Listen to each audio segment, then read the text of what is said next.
This is April with For the Health of It, and we're back again here talking to Gage Kerrigan about the Synergy Club and our local garden that they are producing here at Columbia College. So tell me, what do we have here? So one of Synergy's projects last semester was to introduce community gardens on campus, where students that are interested in producing their own vegetables can come and use some of our shared gardening space. And we started off our first crop with winter vegetables. We have Swiss chard, some cabbage, broccoli, green onions, some parsley, all sorts of wonderful things. And they're just now coming to harvest time. They look really nice. They've done pretty well here in the garden beds that we've given them. So we're pretty excited for it. Beautiful. So this is Swiss chard, so can we take a little Swiss chard? Absolutely. One of the great things about Swiss chard is you don't have to harvest the whole plant. You can just harvest some of these larger leaves, and then it will continue growing as long as it has enough leaves.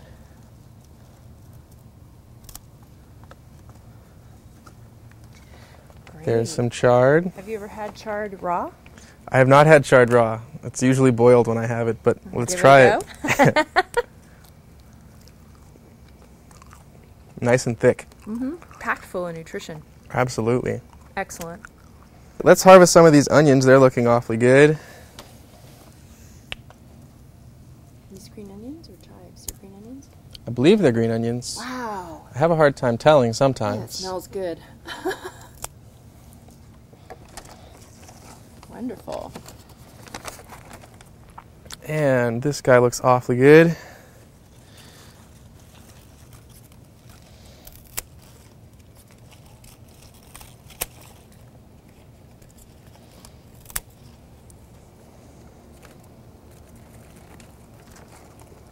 So one of Synergy's goals for the community garden is to also provide extra food to the food bank, get some more fresh green vegetables in the fridge available to people that come in and use the food bank. That's something that we're looking forward to, is more fresh stuff for those people. This is a green bean.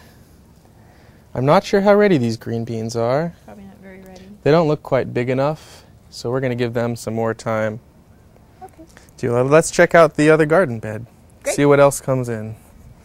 Okay, let's go around to the other bed.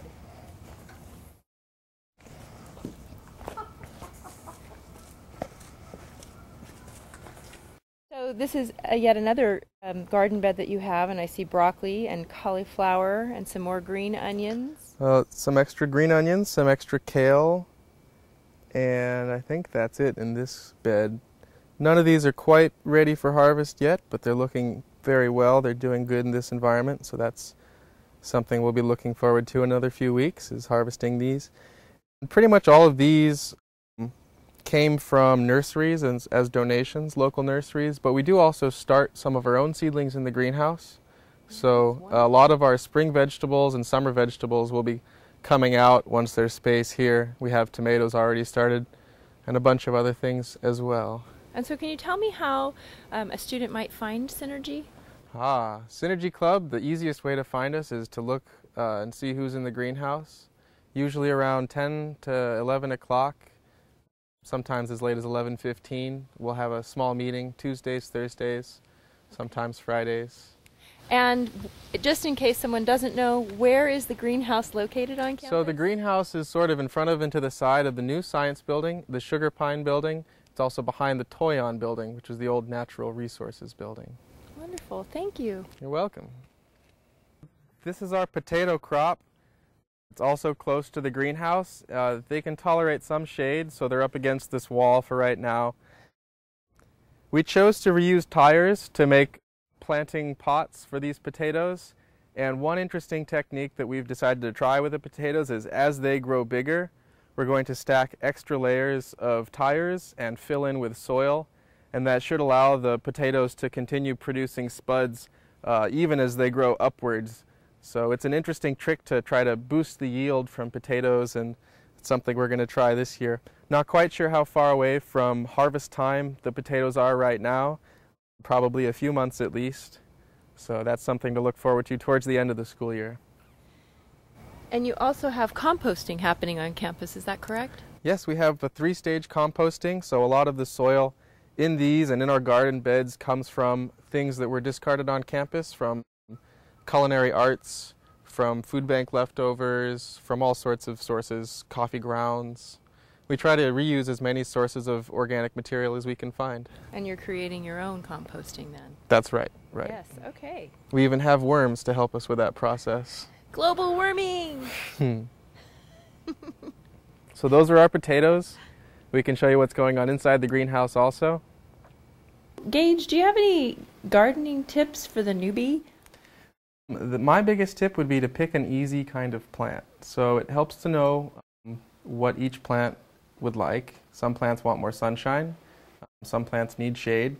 Some plants need to be watered every day, and some plants are drought tolerant and they only need to be watered every couple days or maybe once a week. So depending on how much time and effort you want to put into the plants, and also the space that you have to grow in. But if you have, say, a sunny spot, tomatoes are one of the best plants. They grow really well in almost all soil conditions. They don't need to be watered except for every 2 to 3 days, so they're drought tolerant, good for forgetful gardeners. They produce really nice fruit. Most people really love fresh tomatoes. Yeah. Tomatoes from the garden are better than any I've had from the store, so it's really rewarding to have a plant that produces without much effort and that gives you something really enjoyable as a result. But there's other options. So if you have like a shady backyard, then maybe an herb garden. Some of your favorite herbs, cilantro, chives, any of that kind of stuff. It really depends on the area that you can grow in. But it doesn't take much space. You can grow in a back porch. You can grow from a hanging pot from a ceiling. You can grow in a window inside. Plants are really, really, they have their favorite place to grow, but if you can give them that place, they don't really need much more than just a little bit of soil and some water. Wonderful. Thank you. Here we have some of the produce that we've taken from our outside bounty from the community gardens. We have some green onions and chive, some Swiss chard, and some kale. And this is the earliest harvest from our garden. There's still plenty of stuff out there, cauliflower and broccoli especially, waiting to grow a little bit more. But it's nice that we have something to show for all our work so far. So this is inside of our greenhouse, and we're looking at some of the crops that will be coming in. They're starting off in the greenhouse because it's still sort of cold outside. This is a way that we can extend our growing season, get some plants coming up before they're ready to go outside, and then when the weather becomes a little bit more mild and temperate, they can be moved outside right into our beds. So behind us we have a whole bunch of different herbs and vegetables, from peppers and tomatoes to cauliflower, basil, all sorts of stuff here. They're all very young right now and definitely 3 to 4 weeks away from being ready for the outside. Over here though we have some really fast growing tomatoes. You can see they've only been inside for maybe a month and they're already very, very tall. They're waiting to go outside as soon as possible, so it'll be good when the weather changes for them. And then back here in the background we have some more of our potatoes.